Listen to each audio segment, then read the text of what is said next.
Hi there, it's Jason back with you from StrAlign. Reminder that StrAlign is a data-driven project prioritization tool designed to help and enable teams to capture and vote on new ideas, track goals, identify opportunities, then quantify it all, giving us that peace of mind that we're putting our time and effort into the right opportunities and the most important things.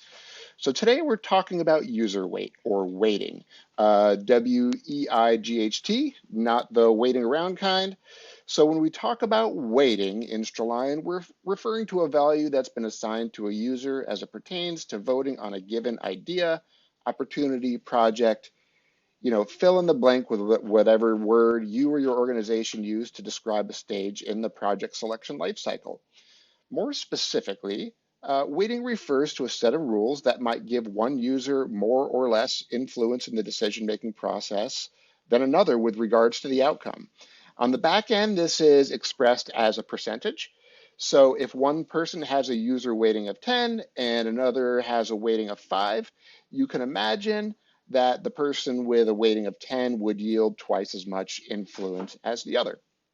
Fun fact, the ancient Roman assemblies used a weighting system for voting more often than not, having to do with a person's tribal influence or affiliation or social class, which usually equated to their wealth.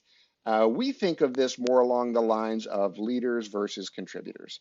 So in StrAlign, user weights are assigned via the admin panel. So as long as you have access to the admin panel, and we pop that open, we would go to our user management section. And we're going to be presented with a list of users that have been entered into our organization. At the bottom, you see me here.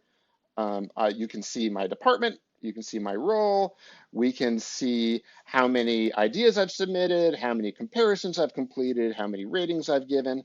Same with everybody else. And we can see that I have a user weighting of 5. So for the sake of ease, we typically go with a weighting scale between 1 and 5. It could be between 1 and 10. It could be between 1 and 100. It's whatever works best for you and your organization. So where that comes into play is when I go into the rate pane and I'm presented with a list of projects, ideas, opportunities, what have you, that have been submitted into the queue, and I go to rate, I'm going to be presented with this screen here. So this is the project that I'm rating, and I'm going to go through a series of goals that have been defined by my organization, and I'm going to rate how I think this project might influence this goal, either negative or positive. So intentional growth and profitability, let's say that has a moderate impact. Ensure quality excellence for customer satisfaction, maybe a little bit more positive impact. Diversity, equity, and inclusion. I'm not really sure this is going to have any impact on this goal whatsoever. So I'm going to hit skip. You get the idea there. So once I've gone through the process of rating this project idea opportunity against these goals, I can go into my rankings pane and see how this project has been faring across the board, given all sorts of people rating this thing.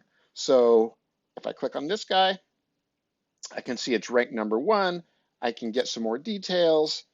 If I go back, and I can go up to this chart here. So I can see from, towards the middle of April, towards the middle of May, it stayed relatively flat. And then all of a sudden, it started getting more traction. People were voting it up a bit.